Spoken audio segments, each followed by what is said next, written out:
there we were planning to do a little bit of a chat on Aaron Wan-Bissaka. We'll still do that, by the way. And we had the rug pulled out from under our feet with the news as we record this sort of lunchtime on Tuesday. News that Fabrizio Romano has said West Ham have already submitted more than one bid for Jhon Duran to Aston Villa.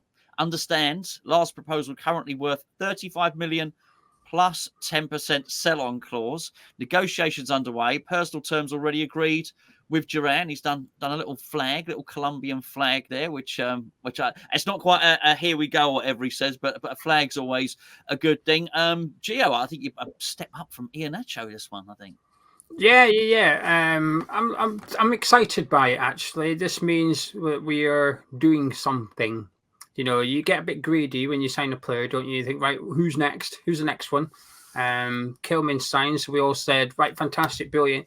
But because of the way transfer rumours work these days, the excitement of signing a player happens before you sign a player. So Kilman, by the time he signed, everybody was like, yeah, whatever, I've been discussing him for the last week. I knew he was signing, you know, I knew about this yesterday. The club are actually the last thing the ones that are late to the party because they need to do everything properly, whereas all the NNOs and journalists can just put it out there with absolutely zero media work whatsoever. So as soon as Kilman was announced, it's like, right, who's next? And we got told it was going to be a striker. And a lot of the list of strikers that came out were underwhelming.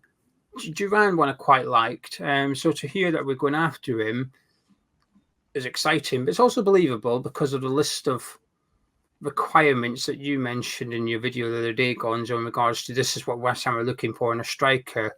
I think he's ticking those boxes. Yeah, absolutely. You mean the available and cheap? Not those two requirements. Those are the Iheanacho ones. Yeah. The potential, whatever the three things were. I thought it was catchy at the time, but it was so obviously not catchy that we've both forgotten whatever it was. Potential, price, and ability, or something like that. Yeah, I've heard some alliteration in there, or so. Anyway, whatever it was, he's ticking all the boxes that we can't quite remember. Mark's not too impressed, Mark. I wouldn't say I'm too impressed. I know he's only 20, but 5 goals in 35 games isn't exactly ripping up trees. But I suppose Villa only paid 15 million for him, so they doubled their money in 1 year. And it's I guess I'd rather buy younger players with potential than some of the other strikers we've been linked to, which I'm not so excited about. Is there anyone in particular that we're linked with that you fancied? Well, Dominic Calvert-Lewin for one. I think you like him. You want him? No. Wow. The hamstrings have gone. Like, I don't know why we link with players like that. And I think other people like Jacob Brun Larsen, who has shocking. I've just gone through his stats, like 6 in 32 at Burnley, 5 in 50 at Hoffenheim, and 2 in 29 at Dortmund. I mean, that's Zuma has got a better goal record than that. So I just don't see why we link with some of these players, but it's silly season. Yeah, absolutely. Zuma's probably less broken than Calvert-Lewin. Nick, you got your eye on anyone? Strikers, forwards for West Ham, obviously. Well, I mean, all I just keep saying is Ivan Toney, and I wouldn't care how much we pay for him. A lot of people, like, I get it. Like, I get the point that as fans, we know that there's X figure, whatever that figure is that we have to spend. And even if that includes selling players and the amount goes up and goes down. So I get it when people want efficiency, but not only are we actually being efficient and signing players, which is the thing, like we're signing players more quickly than we could even get excited about them anyway. Like this is, the context of where we've been in the last 10 years or forever. So signing anyone is very impressive. But when I don't know, I just find it funny when our fellow Amers fans kind of get a bit annoyed and they think, oh, that's too much. Like, I just think that I don't know how ambitious people have to be. They not only want us to sign, players, let's just say decent looking or okay players, whatever, signing someone this early on for an amount, and then people say, oh yeah, that's 5 million too much. So I think it's a bit ambitious. That firstly, they're not in the negotiations. The other club did have a price that they were, like if people say, oh, Max Kilman, oh, too much. No, I wouldn't have done that. I would have paid 25. I think we have to be very grateful we're just signing players in the first place. Did you think Kilman was overpriced? But obviously not by your rationale. Did you? Are you saying even though they're overpriced, we should just pay the asking price anyway and just be pleased that we're signing players. Yeah. Yeah, I mean, there always will be an asking price. Maybe from the Wolves side, maybe they think, oh, we should have got 60, right? I mean, at the end of the day, who knows?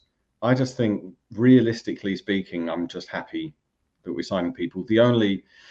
If there's the slight side of concern is that in an ideal world, I would quite like us to look more down just the lower leagues, like Championship.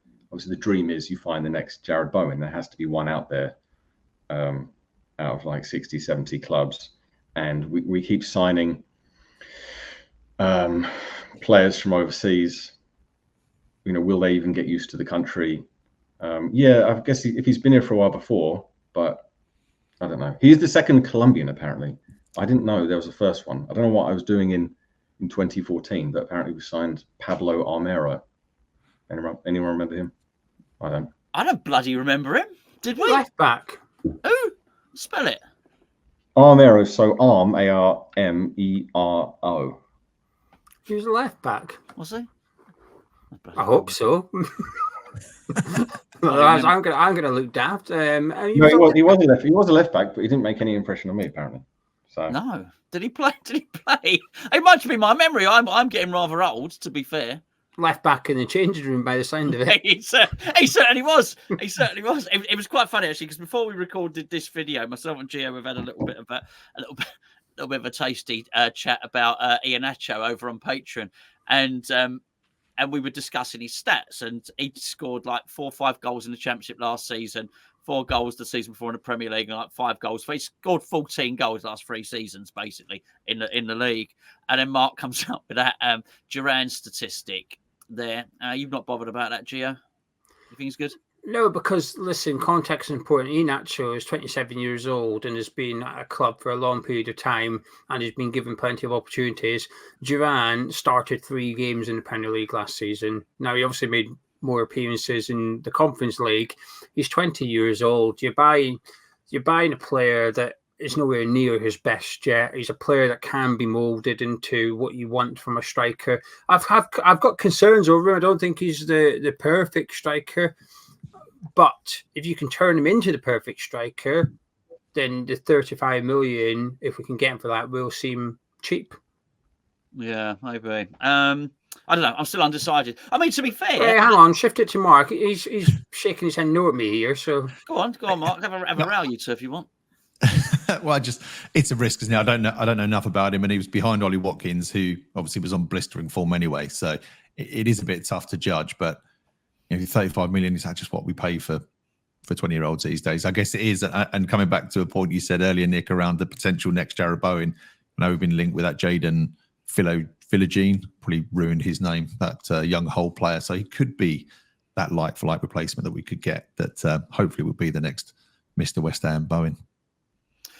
Yeah, maybe. I mean, 35 million is an awful lot of money. There's a couple of other things that I wanted to discuss that are particularly topical today, and that is Jared Bowen himself. We'll discuss that last, but also Aaron Wan-Bissaka, which was going to be the main part of the video.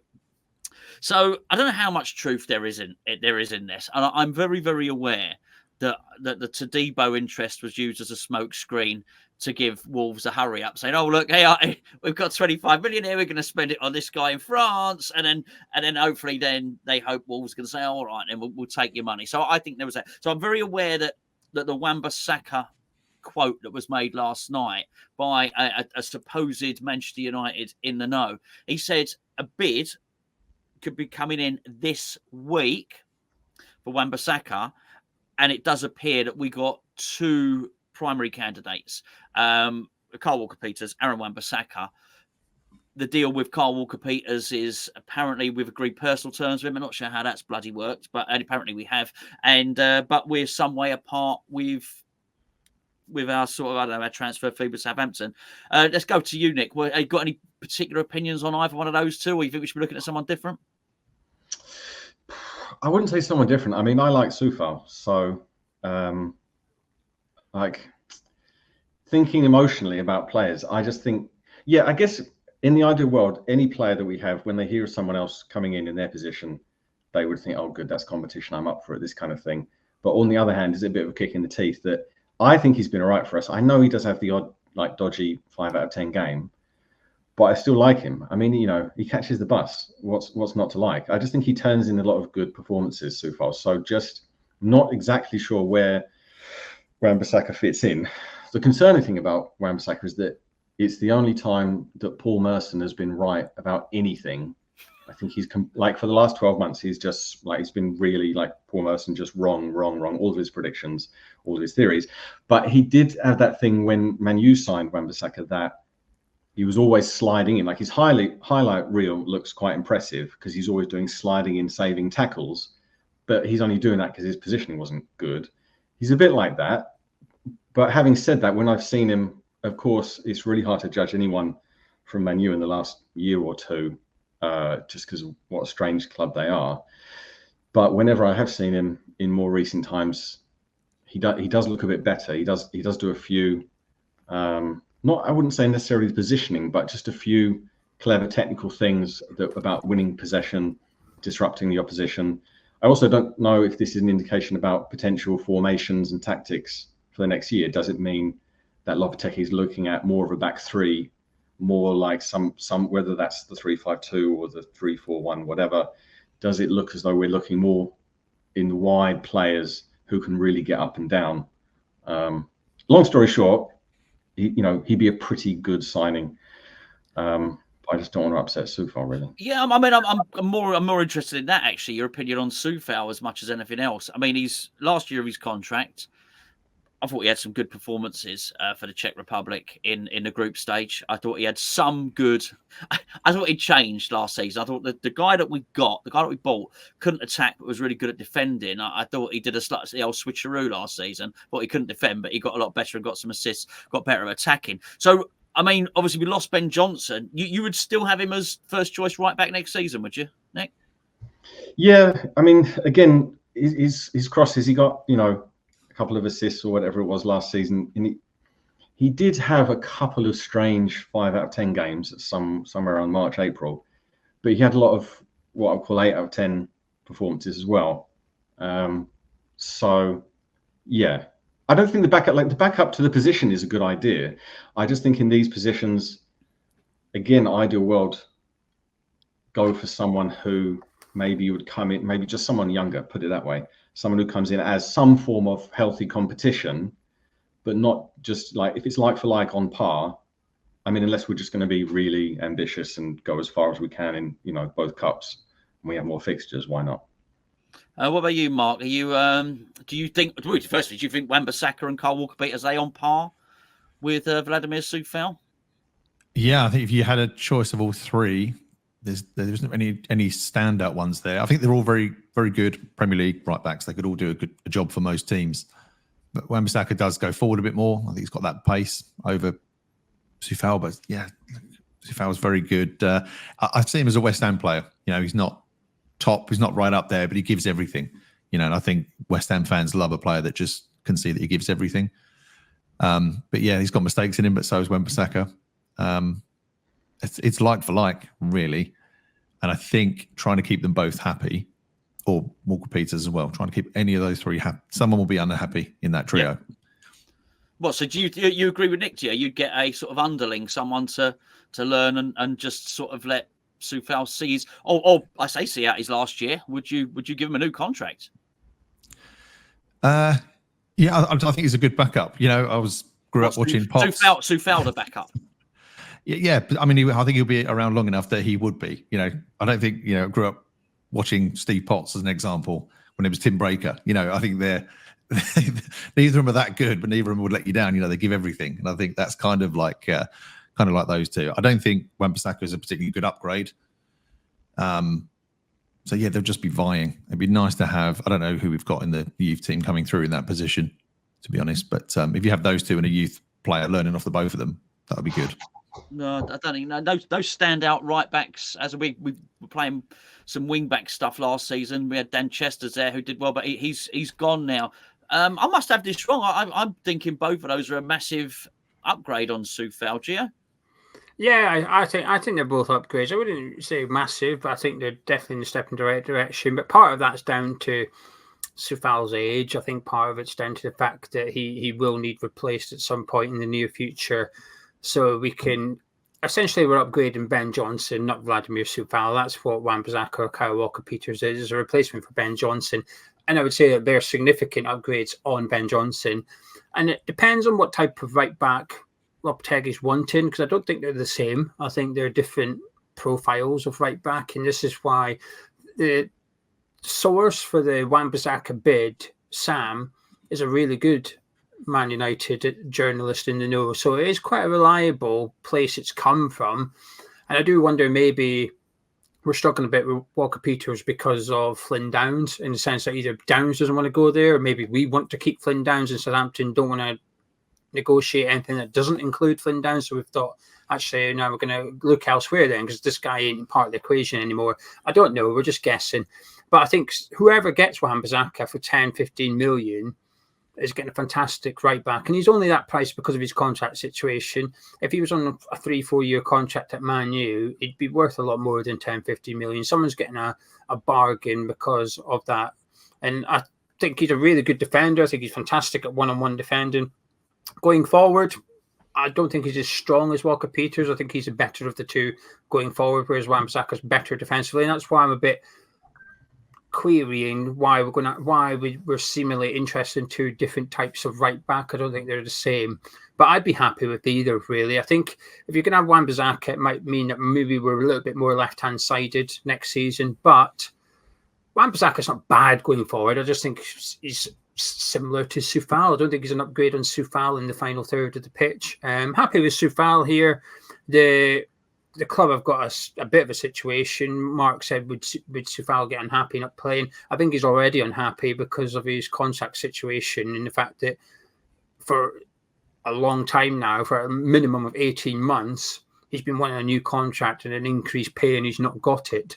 So there is a possibility that maybe he doesn't want to be at West Ham anymore. He wants to see this last year. I don't know. I wouldn't blame him. So I think, yeah, Walker-Peters or Wan-Bissaka, between 10 and 20 million each, I think both are really good purchasing, really good value for money, actually. Yeah, absolutely. I think, well, probably now that Ben Johnson and Mubama have left, Soufal is probably, it's quite safe ground here to say he's the lowest earner in the squad. So unless League One, Wes. Wes. I've done it again. You keep forgetting about Wes. I've forgotten about Wes. I'm going to make him a little card, or so I'm going to send him something in. I feel terribly guilty about this. Fortunately, most of it is done sort of offline and on Patreon and whatnot, but this will be going out publicly. So apologies, Wes. I tell you what, fair play to him. He was joining in the five-a-side, the tippy-tappy. You know where you get some poor swine in the middle of the circle and have to chase everyone. They pass it around. He was passing the ball around, and they were in the beautiful training camp in Austria. Wes was doing all right. He was showing some techers there, so I've got a lot of love for Wes. Clearly, no, he's never far from my thoughts. Wes Fodringham. I've got a bit of a thing with that I'm just slightly concerned about. It started off with Jesse Lingard. Jesse Lingard missed a load of football, and then he's dropped off a cliff. Then we had Chris Akabusi on at some point last season. He made some observations about Calvin Phillips, which turned out to be absolutely spot on. And I looked at him, I thought, as another player who's missed a load of football and then he's sort of dropped off a cliff.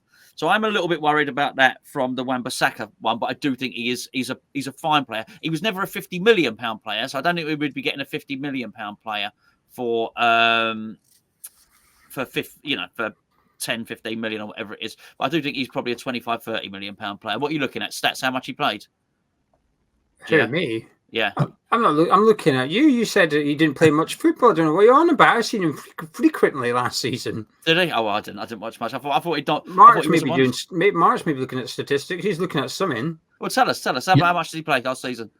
I wasn't looking at the playing time. I was thinking that when we were talking about the contract for Soufal and him being on so little, Wan-Bissaka's on 90,000 a week. So, you know, you're thinking, I mean, that's the difference there is going to be huge. And if I don't think that upgrade, he's not worth double the price just in wages. Cut, wouldn't he? Oh, you'd take a pay cut, but even if, how much is he going to take compared to what Soufal's on?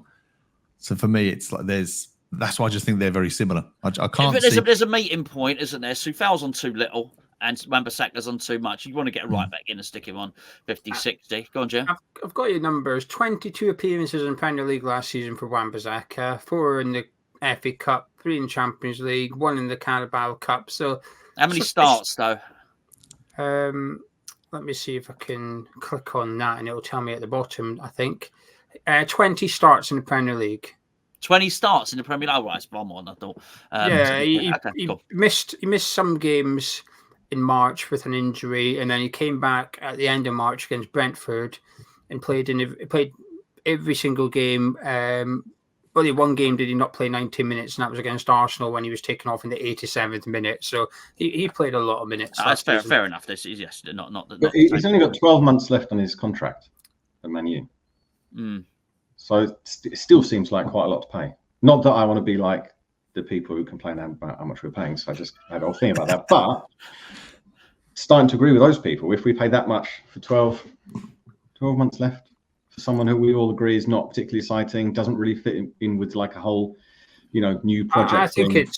I think it's a very low risk signing. Say 15 million. He's 26 years old, homegrown. I think it's a brilliant signing, actually. I think, 15 million's punt money these days. So when you can get one that is going to be a success, and I'm quite confident he would be, wherever he goes in the Premier League, if Wan-Bissaka's not a good player at your club, there's something wrong with your manager. And as far as I'm concerned, I think it's a bargain, to be honest. Yeah, I think also you could wait for those players. I think, hold on, they'll be free in a year's time. And it does end up like Jesse Lingard. You don't actually get them. They end up walking out and going on free to somewhere else. Not that I think we missed out on Lingard. I think we ended up, we dodged a bullet, really. Didn't we? Let's get to this final story. This has come from, some decent sources. It's not like it's come from Caught Offside or anything like that. It's the South Shields Gazette, which is the big local paper up in Newcastle. They report on every game. They're in there. They're in the press conferences. And the Northeast Echo, they've really gone hard on this. That Jared Bowen is the Newcastle's top target, absolutely their top target. But they're not going to. This has annoyed me. I'll let you guys have your say on it. But they're not going to pay the 100 million. They're going to pay less than that. He's overvalued.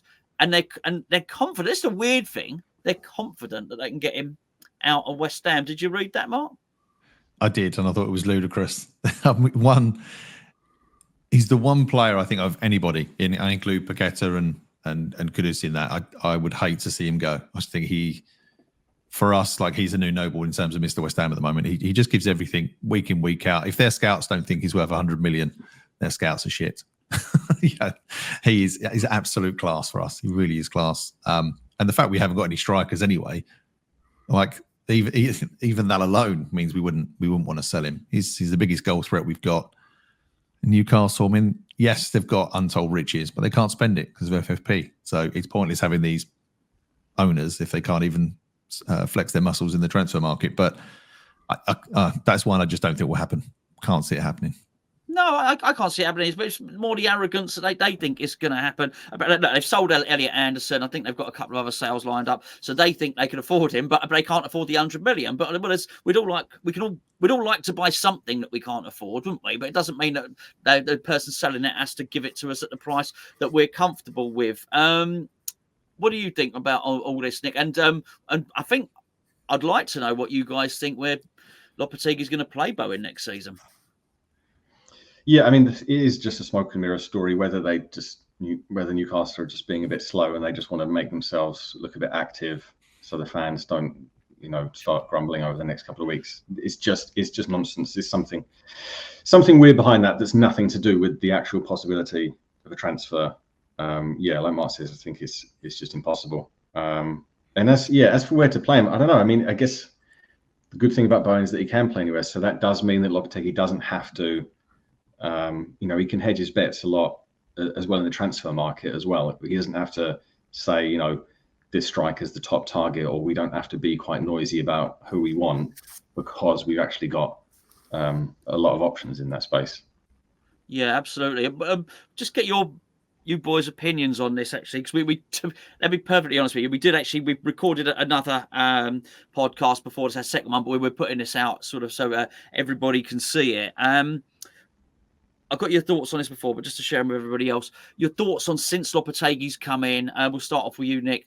Have you seen how much of the footage you've seen, the training ground stuff, a lot of the behind-the-scenes stuff from the club, Kilman coming in, just a lot of the stuff that's been building up in the past probably 10 days since, I guess, Lopetegui officially, got started and the doors opened up to the training ground? Yeah, I mean, it's a funny one when it comes in, because you've obviously got quite a long honeymoon period as well. And just to, I don't know if it's controversial or upset anyone, but just to heap praise on David Moyes as well for, just a culture that was already there in between the players. So everything's all rosy now. Everyone's on board, obviously, with potential transfers, and whoever comes in, you could say maybe that'll rock the boat.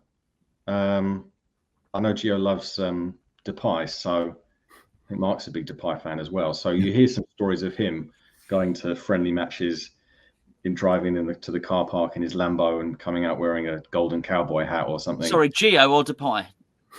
Well, yeah, both. I mean, one's a fashion inspiration for the other, so they shop in the same stores. I think they do. But yeah, so I think, and also if we just keep buying players, I don't know, like language issues, are we just all too old? Like, do players just get on with each other these days? Is it not like the 90s where you could have a Renault ruckus in the changing room and John Hartson kicking someone in the head? That just doesn't happen anymore.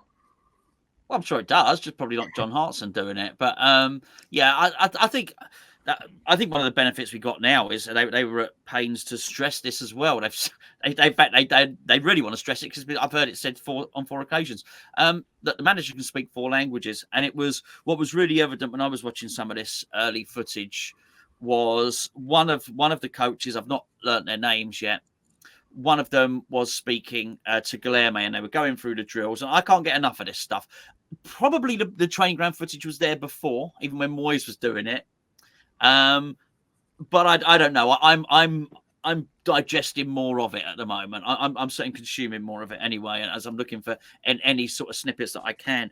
And it was very, very evident that Lopetegui's coach was speaking to Guilherme in Portuguese, or whatever, or Guilherme spoke Spanish, and there's not a massive difference between 2 languages, but it was quite clear they were talking about this drill. They were talking about what they had to do. It was very clear on camera. It was being explained. They explained it to the group. Then the guy turned around to Guilherme, said it in the language, and he was just doing it. So I think having the number of coaches you do that are multilingual probably is a little bit different to David Moyes and Kevin Nolan trying to explain to trying to explain to the 18-year-old Brazilian what was going to go on. We probably couldn't have done that. That possibly wouldn't even have worked now. But it's very sort of multicultural in terms of multinational, and just, it probably works. Have you seen much of it, Mark? Yeah, I have been keeping up to it, and I do think that most Premier League squads now are more multicultural, and the player care, obviously in the Premier League, that's come on leaps and bounds. So players do settle in a lot quicker. And yeah, the language barrier is less of an issue. But I'm really excited. I think, we spoke about this before. I'm really excited to see what can happen. The possession style of football. I think they'll settle. I'm really excited. Look, after Moyes, I'm very excited. That's all I can say, really.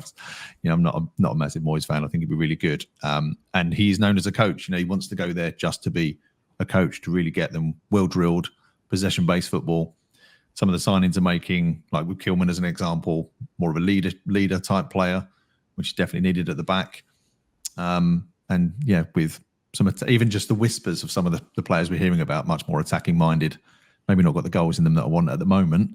But if we get Tony, like if you're looking at Tony up front, Paqueta behind, Kudus and Bowen switching over, like Robin and Duff used to do at Chelsea, that'd be a dream attack for us. Yeah, it would. Have you seen Wes, me mate Wes? You see him playing 5-a-side of you, Mark? Right back. He's the new right back. Don't worry about it. There you go. There you go. I tell you what, that would get Soufal really upset. Can you imagine? goalkeeper's in front of me. I'm really looking forward to it too. I've been really enjoying it. What I did notice, I don't know if you noticed this, just finished with you, Gio, on this one. Pardon? No, I said we will finish with you, not we will finish on you. All right, crikey, bloody hell. Anyway, What you got? Oh, you thrown me now. You put me out my rhythm. Ruined me stride. Right, you were turning into like an HMP Wandsworth prison officer or something there for a minute. Exactly. Was that they turned around and said that was fake? Is that right? The second one was, yeah. Oh, the second. Oh, right. I didn't know it was a sequel. Yeah, the first one was genuine. Oh, okay. Oh, fair enough. Right. Yeah, you put me off my stroke then. Anyway, listen.